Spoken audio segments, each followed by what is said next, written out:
Hello everyone, this is Tony. Today we're going to cover from a high level what it looks like to enrich address information inside of an HL7 message.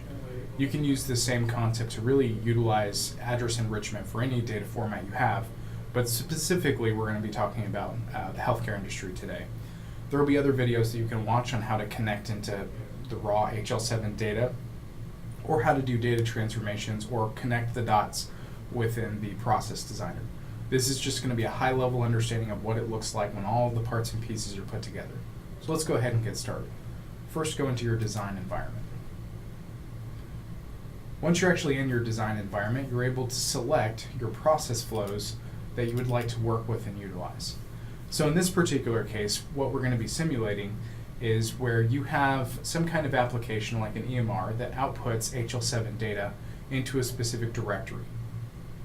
And we're basically going to pick up this HL7 data from this directory and then process it and turn it into an XML format.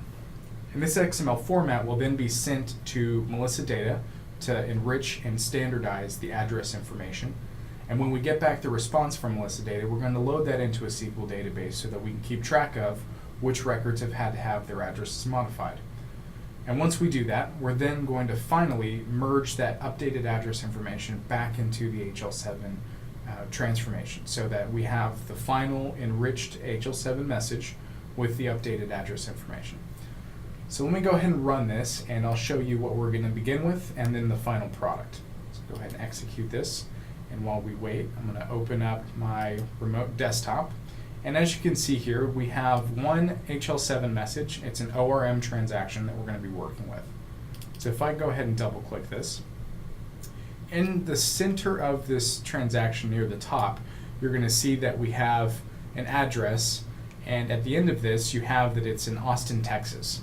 Now Texas is the abbreviated format, and so what we're doing whenever we pass this to Melissa Data is that it's going to return the fully written state name, so you'll get the full Texas instead of the abbreviation, as well as all of the zip code information that's not currently following the Texas abbreviation.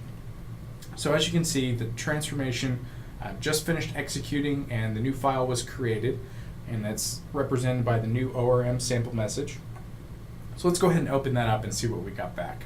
So go ahead and close this one and open the new ORM message here. So I didn't display any of the address information at the front half of this, so we didn't have to scroll through things. But as you can see here, we do have the Austin, Texas, and Texas is now fully written out instead of the abbreviation, as well as we now have the zip code information, all 9 digits, along with the country code that follows. So this has been an example of how you enrich address information within a given HL7 or healthcare transaction. Stay tuned for more videos like this. Thanks for watching.